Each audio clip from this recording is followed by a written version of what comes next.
E com isso vamos dar início à nossa palavra, né? Então já vai abrindo lá no livro de Mateus, porque se você veio semana passada, você sabe que o Sermão do Monte está em Mateus.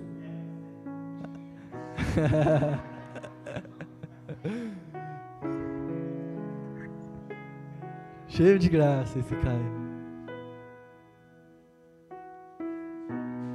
E semana passada a Giovana deu início nessa série, trouxe uma palavra abençoada sobre as bem-aventuranças, e hoje nós vamos seguir. Mas antes disso eu queria falar um pouco sobre Mateus. Mateus, ele é o primeiro evangelho aqui do Novo Testamento, e ele é um dos primeiros relatos oficiais sobre a vida de Jesus.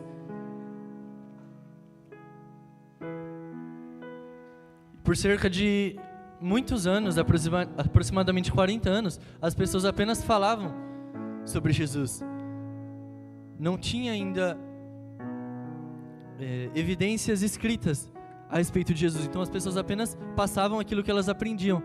Elas conversavam umas com as outras, ensinavam no boca a boca. Então Mateus, ele passou muito tempo reunindo vários relatos de várias pessoas, discípulos, apóstolos, pessoas que foram curadas, pessoas que foram tocadas por Jesus, e com isso, também com a ajuda do Evangelho de Marcos, ele organizou o livro de Mateus. E por que que o Evangelho, uma coisa interessante para se saber, por que os Evangelhos eles têm o nome dos autores? Mateus, Marcos, Lucas e João. Porque naquela época, ainda mais por serem livros muito semelhantes, para separar e dividir, eles colocaram o nome do autor.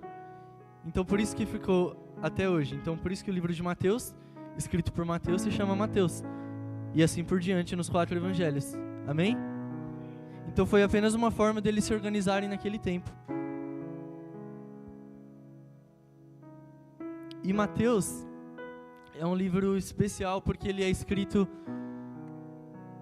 para um público judeu-cristão. E Mateus é um livro que conecta muito o Antigo Testamento com o Novo Testamento. Se a gente for começar a ler Mateus, ele já vai começar a falar da genealogia de Jesus. E por que isso é tão importante? Por que isso é tão relevante para a história da Bíblia? Porque Mateus, ele queria enfatizar que Jesus era o Messias que havia sido prometido lá no Antigo Testamento. Não é apenas um homem bom que chegou, um novo profeta, não. Jesus é o Filho de Deus que havia sido prometido desde o princípio. E Mateus é o livro que trabalha o Sermão do Monte. O Sermão do Monte ele aparece algumas vezes no Evangelho de Lucas, mas apenas no Evangelho de Mateus que nós vamos ver ele com mais detalhe, especialmente nos capítulos 5, 6 e 7. Amém?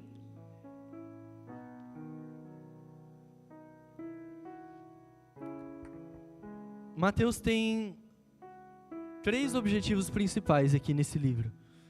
Primeiro, ele, como a gente já falou, ele quer destacar que Jesus ele é o Messias da linhagem de Davi, aquele que havia sido prometido. Jesus é o novo Moisés. E por que essa comparação ela é feita entre Jesus e Moisés? Porque se nós formos olhar para a história desses 2 homens, tem muitas semelhanças. Os 2 nasceram em tempos onde os recém-nascidos homens estavam sendo perseguidos. Então Jesus ele teve que fugir com seus pais para o Egito, e quando Moisés nasceu também ele teve que fugir para o Egito, porque Faraó queria matar todos os meninos.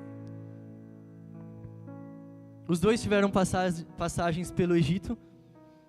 Os 2 conduziram o povo para a libertação. Enquanto Moisés conduziu o povo para a libertação do Egito, do tempo de escravidão, Jesus ele veio para nos libertar do pecado. E os 2 mediavam o povo. Enquanto Moisés ele mediava o povo diante do próprio Deus, ele trazia a lei, ele trazia as orientações do próprio Deus. Jesus ele é o Deus encarnado que veio nos mediar com o Pai. Então nós vamos encontrar muitas características semelhantes entre Moisés e entre Jesus.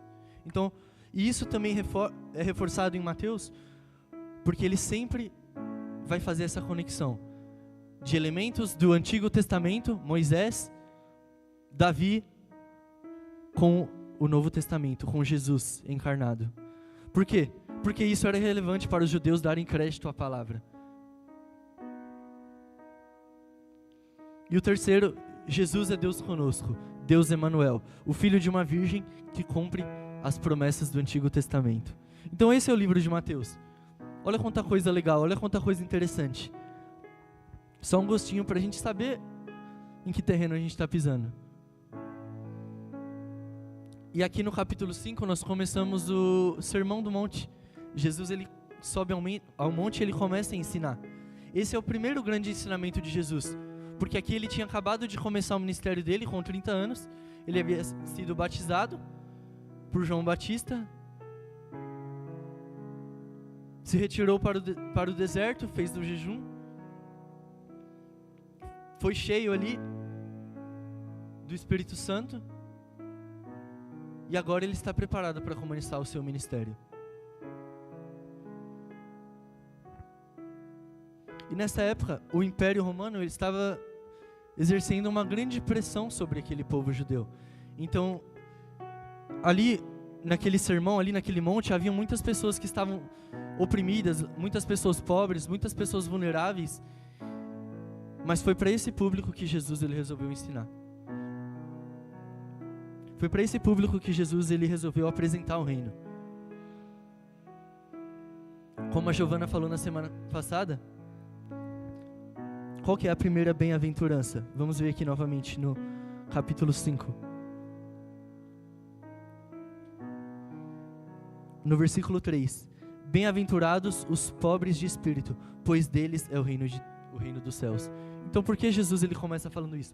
Porque os pobres de espírito eram aqueles que estavam ali. Os vazios de si mesmos. Então nós precisamos ser vazios de nós mesmos para conhecermos o reino de Deus.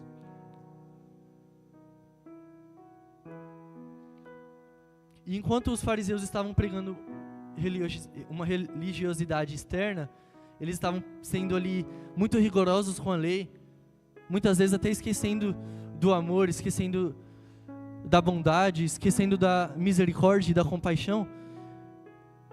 Jesus ele chega e ele propõe o Sermão do Monte, trazendo ali uma ética do coração, algo que é de dentro, algo que já não é mais externo, mas algo que vem do coração. Uma ética de coração focada em justiça, humildade, fidelidade e misericórdia, porque esse é Jesus. Esse é o nosso Deus, Ele é um Deus justo. Justo em amor, justo em humildade, justo em fidelidade e justo em misericórdia. Porque se não fosse a misericórdia de Deus, onde estaríamos nós nessa noite de frio?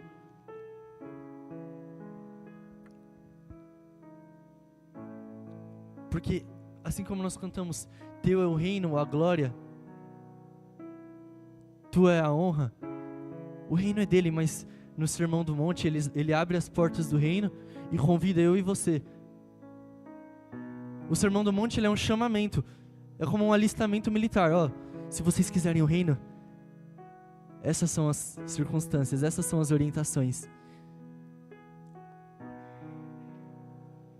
Então o objetivo da nossa mensagem vai ser mostrar o chamado de Jesus para sermos sal da terra e luz do mundo. Porque esse é o nosso tema hoje, ser sal da terra e luz do mundo.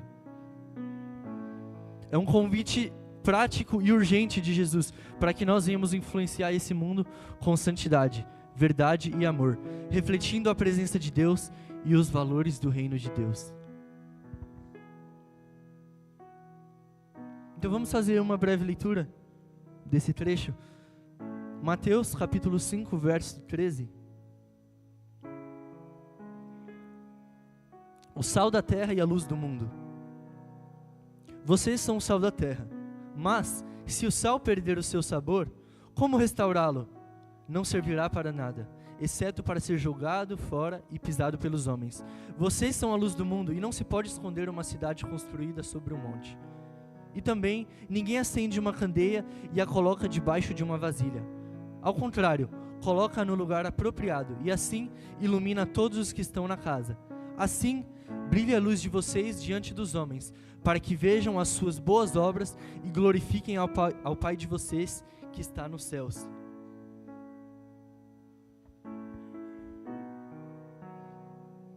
Então, depois de apresentar o caráter do reino para aquelas pessoas com as bem-aventuranças, agora Jesus ele vai mostrar o que nós devemos ser, o que nós devemos causar no mundo com tudo aquilo que veio antes, com todos aqueles ensinamentos.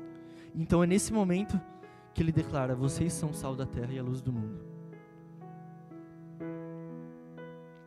Vocês são o sal da terra, mas se o sal perder o seu sabor, como restaurá-lo? Não servirá para nada, exceto para ser jogado fora e pisado pelos homens. Então aqui Jesus ele faz uma afirmação direta: vocês são o sal da terra.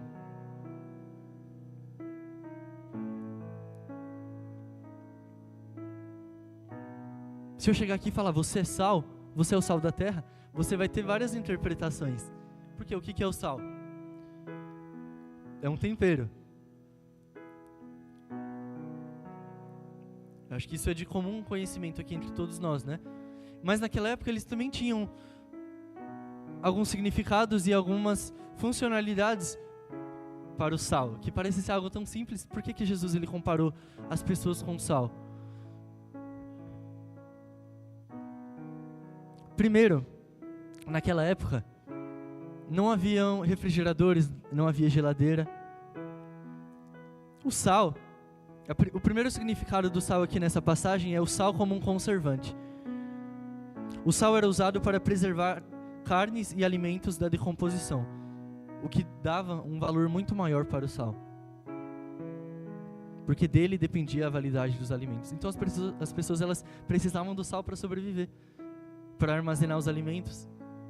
Hoje nós já temos muitas tecnologias, nós já estamos na era da modernidade, e isso já não é mais algo que nós usamos. Agora a gente já usa o sal só para temperar comida, para fazer alguma receita especial.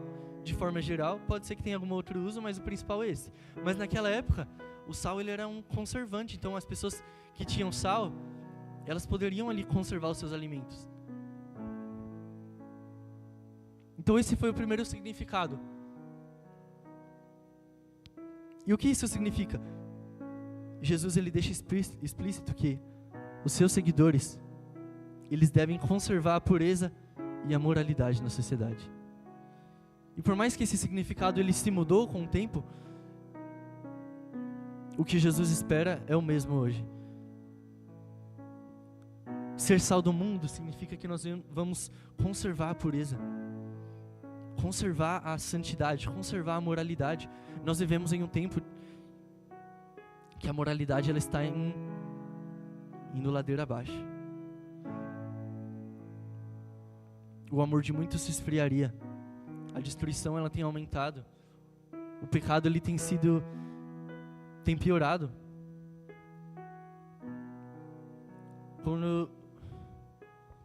Há 30 anos atrás já havia maldade, mas parece que a maldade hoje ela é pior.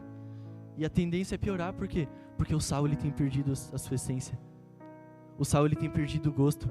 Mas eu e você, como filhos de Deus, como pessoas que querem o reino, nós devemos ser esse sal que conserva a sociedade. Será que nós temos sido esses pilares que conservam a pureza do mundo?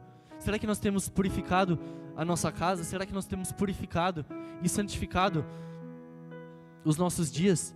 Porque se não for eu e se não for você, quem será? O mundo não conhece esse evangelho. Mas eu e você temos uma missão, porque nós conhecemos. Então aqui Jesus ele está, ao mesmo tempo em que ele está abrindo os olhos daquela multidão, ele já está dando uma missão. Vocês são o sal da terra.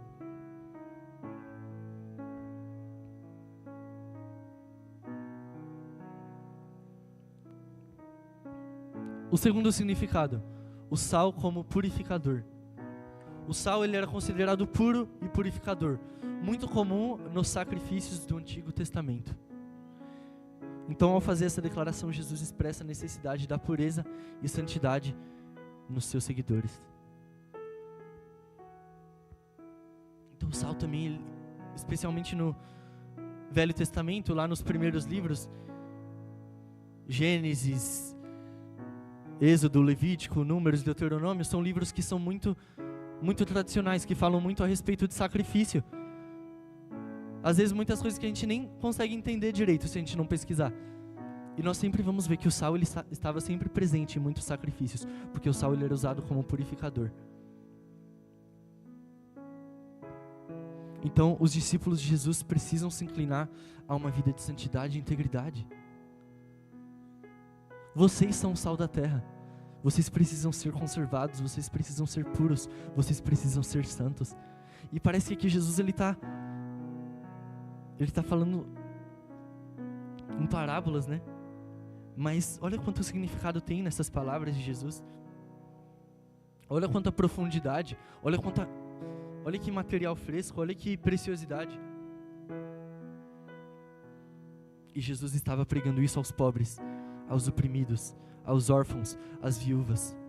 Porque Jesus ele não é aquele que enxerga o exterior, mas ele enxerga o coração. O sal que traz sabor, o terceiro significado, que é aquele que nós conhecemos. O sal realça o gosto dos alimentos. Os discípulos fiéis dão sabor à vida uns dos outros com a sua presença e com as suas ações. Trazem sentido, esperança e vida em abundante. Vida abundante. Então nós precisamos ser essas pessoas que são como sal, que trazem sabor, que trazem a conservação, que trazem a purificação. A gente já ouviu muitas vezes, quem nunca ouviu aquele ditado, essa pessoa é sem sal. Não queira ser você a pessoa sem sal, mas o sal que nós estamos falando aqui não é esse sal que o mundo prega. O sal que nós estamos falando aqui é a presença de Deus. É o temor, é o zelo, é a santidade. É estar perto de Jesus, é estar cumprindo os ensinamentos, os mandamentos de Jesus.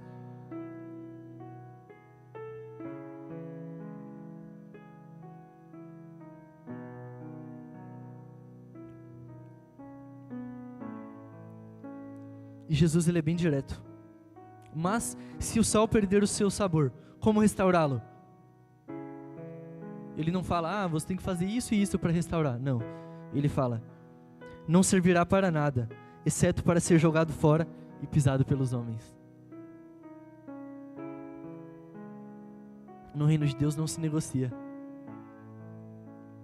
Infelizmente nós estamos habituados a negociar com Deus, a negociar a nossa vida, a negociar a nossa santidade, a negociar o nosso arrependimento. Mas se o sal perder o seu sabor, não servirá de nada. Mas graças a Deus, o nosso Jesus, ele é rico em misericórdia. E ele está sempre disposto a nos dar esse sabor, a restaurar a essência do sal em nós. O sal, quando misturado, pode perder a sua pureza e o seu sabor, assim como quando os discípulos se contaminam com o mundo, perdem o sabor, a conservação e a pureza. Então o sal ele é puro,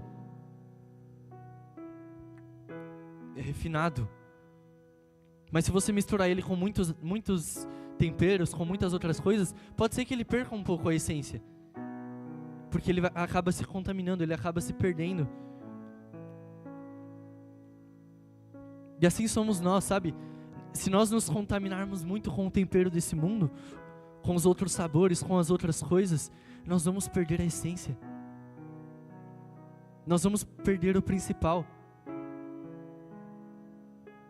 Eu não entendo muito de cozinha, mas eu tenho certeza que se faltar o sal na maioria das receitas, matou a receita, né? Ou se tiver sal demais também.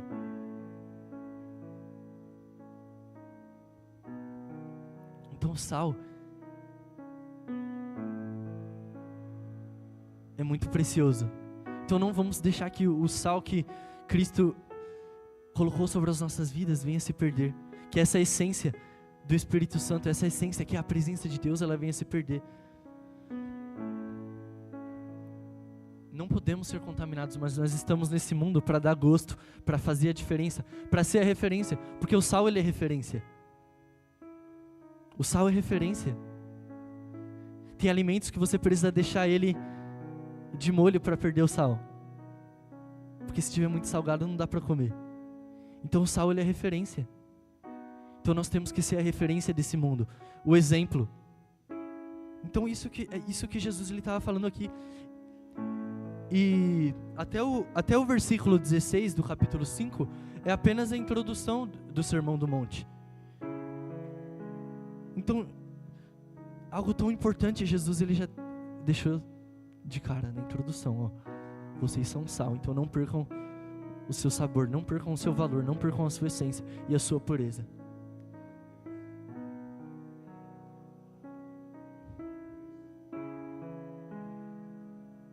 E o 14, capítulo 5, versículo 14. Vocês são a luz do mundo. Não se pode esconder uma cidade construída sobre um monte. E também, ninguém acende uma candeia e a coloca debaixo de uma vasilha. Ao contrário, coloca no lugar apropriado e assim ilumina todos os que estão na casa. Jesus Cristo é a luz e os seus discípulos são extensores dessa luz. Então quando Jesus fala que vocês são a luz, não é que a luz é de vocês, mas a luz é daquele que habita em vocês.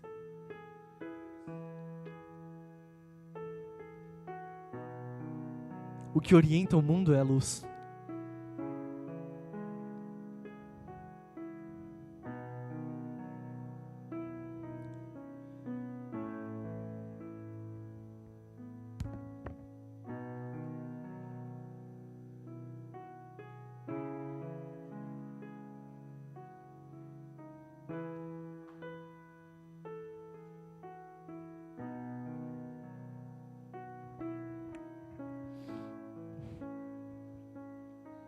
Era a terra sem forma e vazia, trevas cobriam a face do abismo, e o Espírito de Deus se movia sobre a face das águas.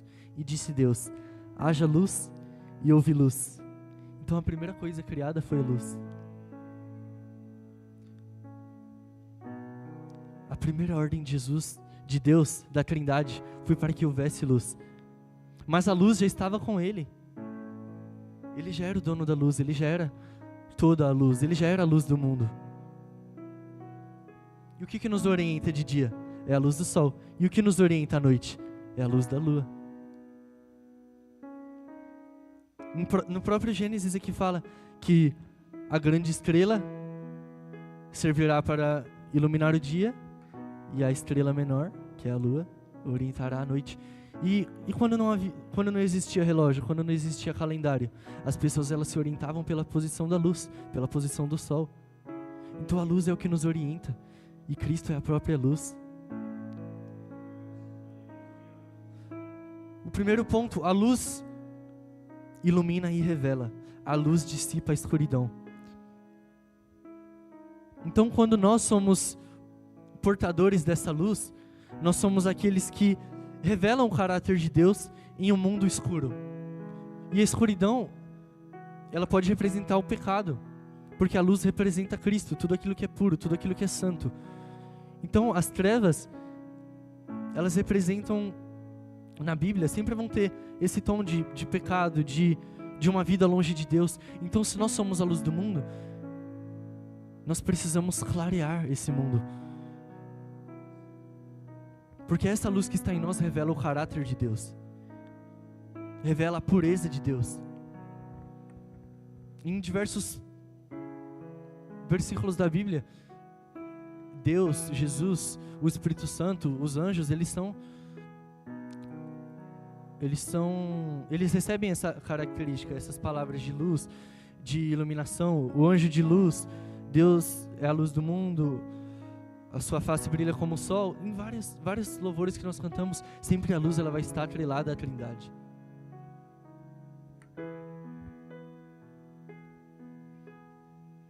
A luz que orienta. Lá em Salmos 119, 105 diz assim: a tua palavra é a lâmpada que ilumina os meus passos e luz que clareia o meu caminho. Então a palavra também é luz. Porque a palavra, o verbo é o próprio Deus. É o próprio Deus a palavra. Essa Bíblia aqui, ó, é luz. Assim como em uma mata fechada à noite você precisa de uma lanterna, assim na sua vida você precisa dessa lanterna para iluminar o seu caminho. Porque senão você vai pisar no espinho. Senão você não vai ver um animal selvagem chegando.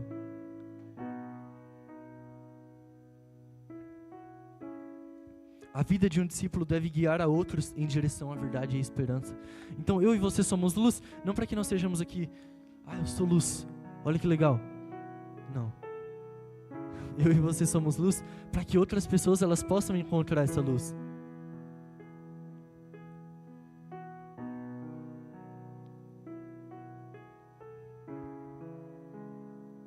Outras pessoas, lá da sua casa, lá do seu trabalho, da sua rua, o seu vizinho. Você é luz não para iluminar a sua casa, você é luz para que o seu vizinho conheça o caminho da luz e o caminho da esperança.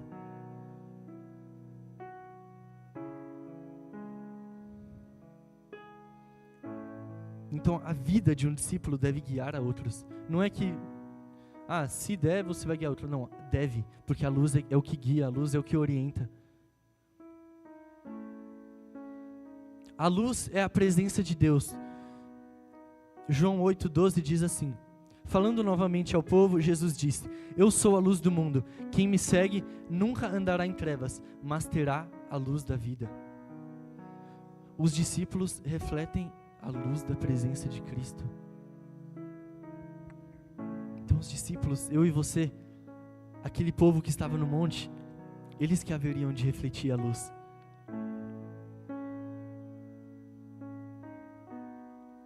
Uma coisa que sempre é dita aqui: é discípulo que gera discípulo, é ovelha que gera ovelha. Então se o discípulo ele não tiver a luz, se o discípulo ele não tiver firmado nisso, ele não está sendo um bom discípulo. Se nós não estivermos firmados nisso, se nós não estivermos guiando a outros, nós não estamos firmados aqui nesse ensinamento de Jesus, que é um ensinamento universal, atemporal. Ele alcançou aqueles homens e nos alcança hoje, nessa noite. Jesus aborda esse tema com a ideia de que o seu povo servirá como guia e referência de luz para toda a terra. É muito fácil esquecermos a importância da luz, porque nós já estamos cômodos. Contudo, só quem vive na escuridão sabe a importância de uma lâmpada acesa. Quando a gente fica sem luz, não parece que acaba? Parece que acaba as coisas para fazer. Parece que o dia fica entediante, a gente não consegue trabalhar, a gente não consegue assistir uma TV, até a TV. Na semana a gente nem assiste TV, mas quando acaba a luz a gente vê como faz falta. Não tem mais. E olha como algo tão precioso é passado desapercebido. Mas só quem vive uma vida de escuridão, ou quem já viveu, pode compreender a importância da luz. Porque quando você está lá no fundo do poço que está escuro, você não precisa de um grande farol, você só precisa de um pontinho de luz.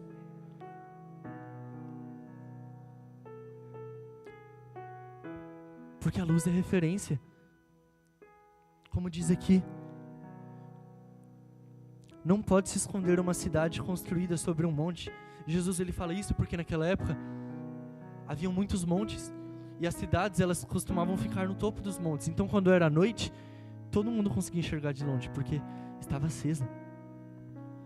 E se hoje nós formos olhar lá do espaço para a Terra, a gente consegue ver à noite as cidades iluminadas, as grandes metrópoles.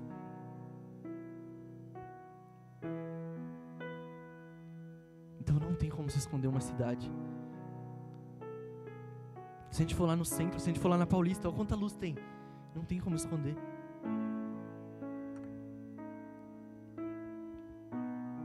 Se a gente for nos prédios mais altos, se a gente olhar, não tem aquela referência de luz? Então, a luz é referência em todos os sentidos. E também ninguém acende uma candeia e a coloca debaixo de uma vasilha. Ao contrário, coloca no lugar apropriado e assim ilumina todos os que estão na casa. Então Jesus fez eu e você fontes de luz também? Não para que a gente seja escondido, para que a gente fique quietinho, não. Porque a luz ela tem que ser extravagante. Porque ninguém acende uma vela para deixar em um lugar que já está aceso. Ou ninguém acende uma vela e coloca embaixo da mesa.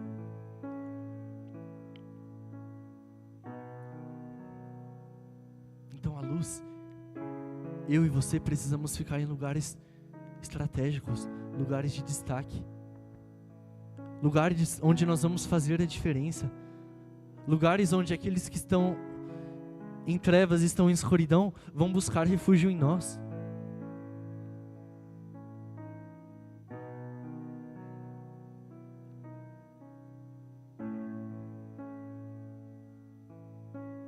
Isso é muito importante. Deus não nos chama para viver de forma invisível, mas de forma notável e impactante.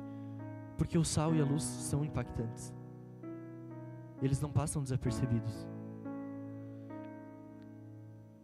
Por quanto tempo nós vamos seguir passando desapercebidos nos lugares que a gente passa, nos lugares que a gente frequenta? Quanto tempo vai demorar para aquele seu amigo de trabalho descobrir que você vem na igreja no fim de semana? Às vezes você está lá 5 anos na mesma empresa e você nunca convidou alguém para vir no culto. Você nunca mandou nenhum link da live.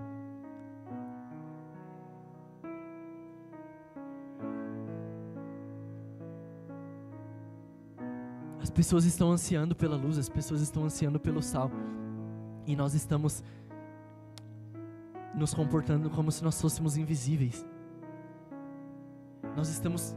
Não são os homens que colocam a lâmpada embaixo da candeia, não, somos nós que nos escondemos. Nós que somos a cidade que não se mostra. Nós que somos o sal que não exibe o seu valor. Mas sabe, nós precisamos, porque o mundo já é do maligno.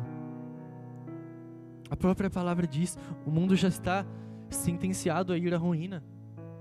Quantas guerras, quantas mortes, quanta destruição. E as trevas, elas têm se propagado. Mas será que nós vamos permitir que os filhos das trevas sejam mais prudentes que os filhos da luz? Será que nós vamos permitir isso?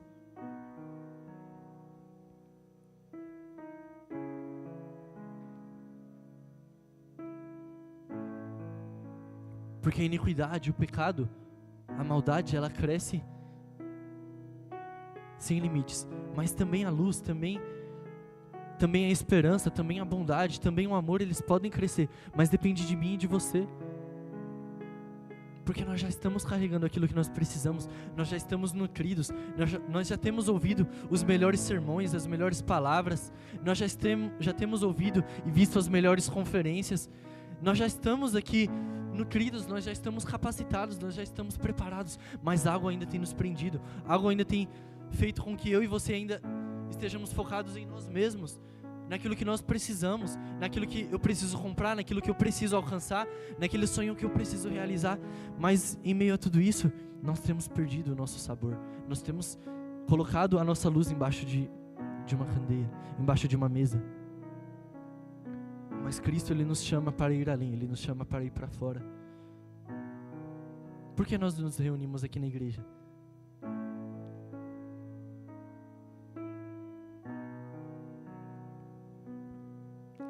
Aqui é como se fosse uma casa de suprimentos. A gente vem aqui, pega o suprimento e vai para fora. Porque igreja significa aqueles que são voltados para fora. Então nós vamos chegar aqui, nós vamos aprender, nós vamos ser sarados.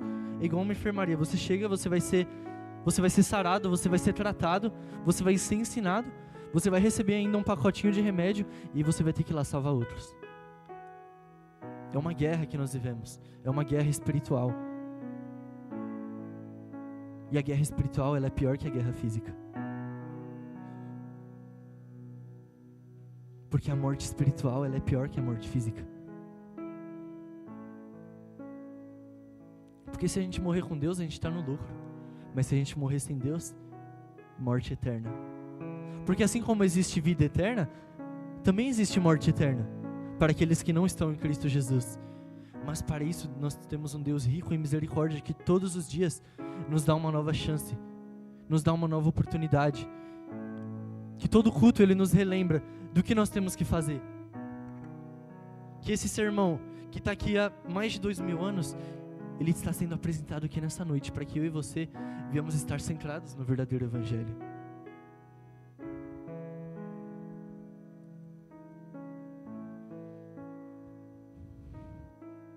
Podemos dizer que o Sermão do Monte é um manual perfeito para aqueles que creem em Jesus e desejam viver uma vida conforme a sua palavra e o seu coração. Se toda a Bíblia fosse perdida em um incêndio e você ficasse só com o Sermão do Monte, você teria ainda um manual perfeito para seguir Jesus. Porque aqui nesse sermão, Jesus ele concentrou tudo aquilo que é essencial para você viver uma vida de integridade e santidade, para você ser eleito para o reino de Deus. Então o reino é dele, como nós falamos aqui no início, o reino é dele, tudo é dele, mas ele abriu as portas do reino para que eu e você pudéssemos ser moradores também. O sermão nos dá uma base sólida para vivermos uma vida de amor e santidade com Deus e com os nossos irmãos. O verdadeiro sal não se mistura, ele conserva. A verdadeira luz não se esconde, ela ilumina. Devemos nos destacar por aquilo que carregamos, porque Jesus nos chamou para influenciar, preservar e iluminar. Em tempos de escuridão moral, espiritual e cultural, não se pode perder o sabor e esconder a luz. Então não pode, isso é um lembrete.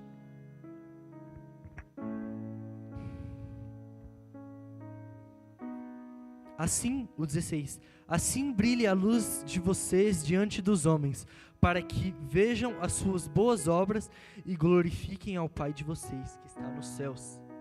Então assim, brilhe a luz que está em vocês, nos homens. Então que a nossa oração seja que para aquilo que Jesus ele tem depositado em nossas vidas, seja impresso naqueles que nos cercam, naqueles que nos rodeiam. E nós temos que olhar para essa palavra com urgência. Com urgência. Não podemos perder tempo. Porque a nossa vida é um sopro. Então nós não podemos deixar as oportunidades passarem. Nós não podemos deixar de convidar, nós não podemos deixar de falar a respeito desse Deus. Nós não podemos deixar de ser luz e ser sal lá onde nós estamos plantados.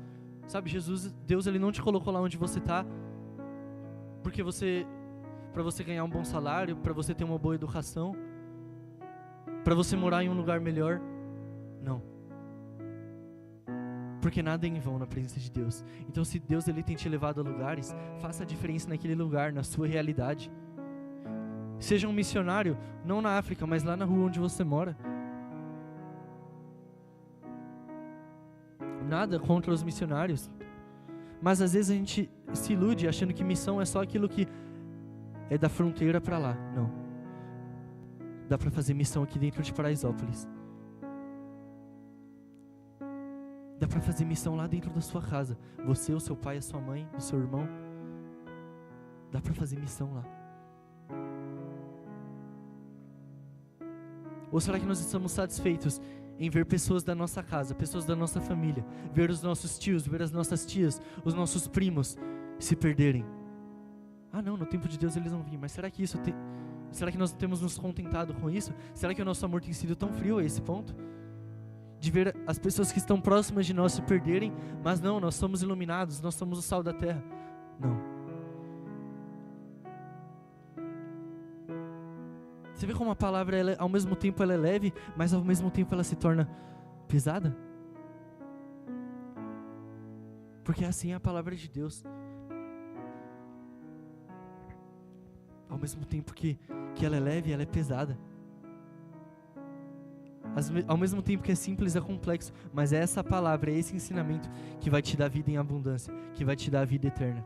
Porque fora dessa palavra, não há vida, não há verdade. Porque a Bíblia não diz que eu sou um dos caminhos, eu sou uma das verdades e uma das vidas, não. Porque Jesus fala, eu sou o caminho, o único caminho, eu sou a verdade, a única verdade, e eu sou a vida. Fora de Jesus não há vida.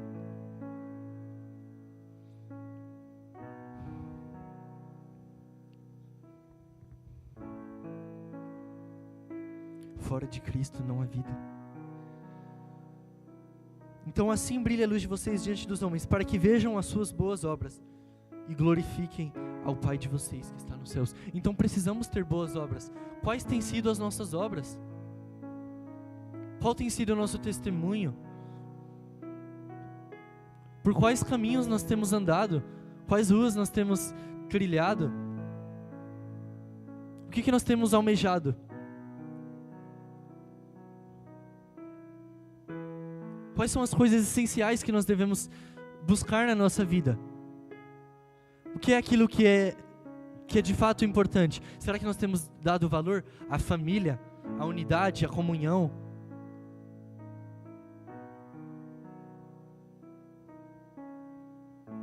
Aos nossos irmãos, à congregação?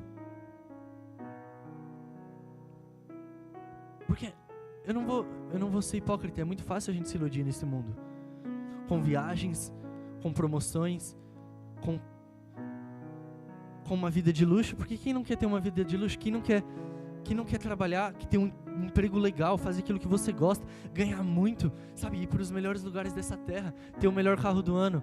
Quem não quer? Mas às vezes a gente acaba se perdendo nos nossos sonhos. E o que é essencial, que é a nossa família, que é a nossa vida com Deus, que é a vida eterna, acabam ficando em segundo plano. Mas ei, tenham boas obras, para que os homens, para que a humanidade, para que a sociedade olhe para vocês e glorifique ao Pai que está nos céus. Será que as nossas obras têm glorificado a Deus ou têm glorificado a nós mesmos? Porque não vai adiantar nada nós erguermos um prédio se esse prédio não glorificar a Deus. Não vai adiantar nós corrermos uma maratona de 100 km se essa maratona não glorificar a Deus.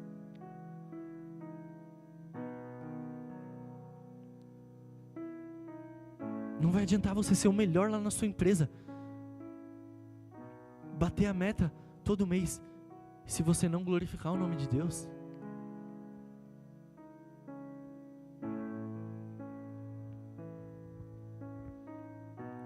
Para que vejam as suas boas obras e glorifiquem ao Pai de vocês, que está nos céus.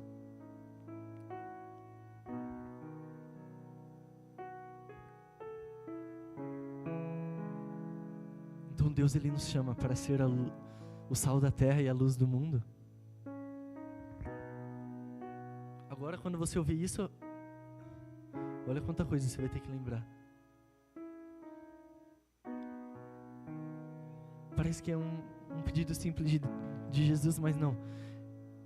Está no Sermão do Monte.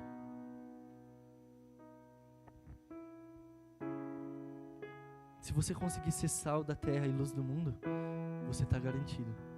Você está bonito com Deus.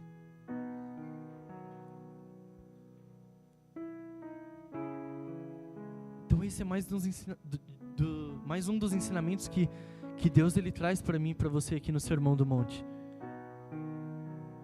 Sabe, então que esse sermão aqui ele é infinito. Tanto de coisa que tinha. Sabe, então faça uma meta com você mesmo de estudar o Sermão do Monte.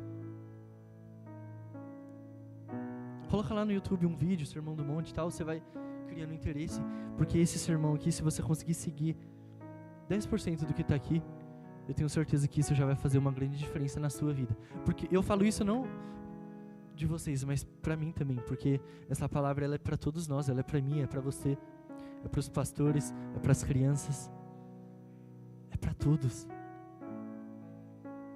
ser sal da terra e luz do mundo. Então que essa seja a nossa oração, para que nós venhamos verdadeiramente impactar a sociedade em que nós estamos inseridos. Sabe que aqui no meio de Paraisópolis, onde nós vivemos, onde nós congregamos, onde a nossa igreja está plantada, que nós não venhamos nos contaminar com aquilo que não é de acordo com a vontade de Deus, mas que nós venhamos ser capazes de influenciar as outras pessoas, porque nós temos aquilo que é bom. A palavra de Deus, ela é boa. Quem não quer compartilhar algo de bom? Quem não quer indicar um restaurante legal? E nós temos aqui o melhor pão, a melhor comida, a melhor fonte está aqui. E não está aqui dentro dessas paredes, não, ela está aqui no seu coração. Ela está aí com você, você vai levar ela para casa hoje. E se você quiser beber e comer dela, você pode comer todos os dias, todas as manhãs. Você pode desfrutar disso sempre. Você já pode começar a viver o reino aqui. Você já pode começar a experimentar do reino. Você já pode passar a ser um embaixador do reino. Não importa onde você estiver, você vai ser um cidadão do reino. Você vai carregar a bandeira. Você vai falar em nome do reino. Amém? Vocês conseguiram compreender um pouco? Eu espero que essa palavra possa penetrar o coração de vocês com amor, e que essa palavra ela possa ser fixada, sabe? Que essa semente que foi lançada aqui, ela possa produzir um bom fruto aí no coração de vocês. E por que é importante que essa palavra ela caia em uma boa terra, que essa semente caia em uma boa terra? Porque senão você vai esquecer dela. Senão vai ser apenas mais um culto de sexta-feira. Senão vai ser apenas mais uma palavra, mas não. Porque uma palavra, apenas uma palavra pode mudar toda a sua vida. Porque quando você chegou, não foi por causa de uma palavra? Então talvez a palavra que você precisa, ela está aqui, ó, ela está... O toque que você precisa, talvez ele está aqui hoje. Então, sabe, fique atento, que essa palavra, ela possa produzir um bom fruto no seu coração, e que esse fruto ele possa alimentar outras pessoas, na sua casa, no seu casamento, no seu trabalho. Quando alguém te perguntar lá, como foi o seu feriado? Você vai falar, eu fui na igreja e tal. Às vezes, quando chega lá na segunda-feira, o pessoal fala assim, como foi o seu... O que você fez na sexta, no sábado e no domingo? Aí eu falo, na sexta eu fui na igreja, aí no sábado eu fui na igreja de novo. Aí eu falo, vou falar que domingo eu fui na igreja de novo, vai ficar meio estranho, né? Mas para onde iremos nós se só Jesus tem as palavras de vida eterna? Sabe, então não tenha vergonha do Evangelho, porque ele é o poder de Cristo nas nossas vidas. Porque se você não vir, não é a igreja que vai sair perdendo, é você, infelizmente. Quando eu não venho, sou eu que saio perdendo, sou eu que deixo de ouvir uma palavra, sou eu que deixo de ouvir um louvor abençoado, sou eu que deixo de ser cheio, sou eu que deixo de colher o fruto do arrependimento, o fruto do amor.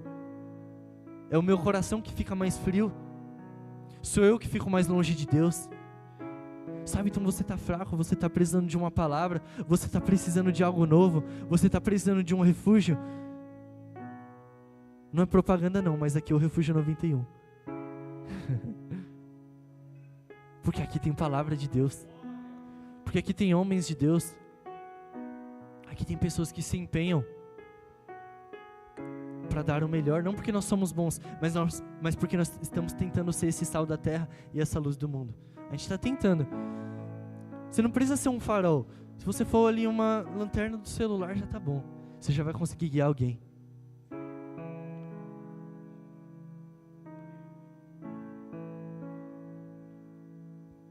O Evangelho ele é simples. A gente não precisa começar salvando Paraisópolis inteiro. Se a gente conseguir trazer o nosso vizinho, já vai ser uma vitória, já vai ser um começo. A gente já não vai mais estar no zero, a gente já vai estar mais perto.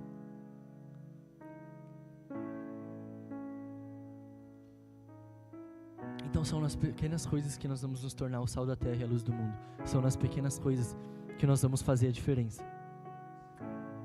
Porque são as pequenas coisas. O mundo ele anda desesperado pela luz, pelo sal. O mundo ele anda desesperado pelo verdadeiro amor, que só pode ser encontrado em Jesus, pela verdadeira alegria. Quantas pessoas, por esse tempo agora, em junho, festa junina, por exemplo, quantas pessoas não estavam esperando o ano todo para chegar agora, para ficar feliz, para festejar, para celebrar?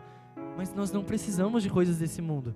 Nós não precisamos de uma festa, nós não dependemos de uma programação, de um evento, de uma festividade, não. A nossa alegria está no Senhor. Ele é pleno, Ele é completo. Amém? Será que vocês podem se levantar? Enquanto o louvor sobe para ministrar, vamos fazer uma oração. Que você possa falar com Deus e falar: Deus, eu quero ser esse sal. Eu quero ser puro. Eu quero ser um instrumento de santificação para a minha vida e para outras pessoas. Eu quero ser como a luz do mundo. Para que pessoas possam enxergar o Senhor na minha vida.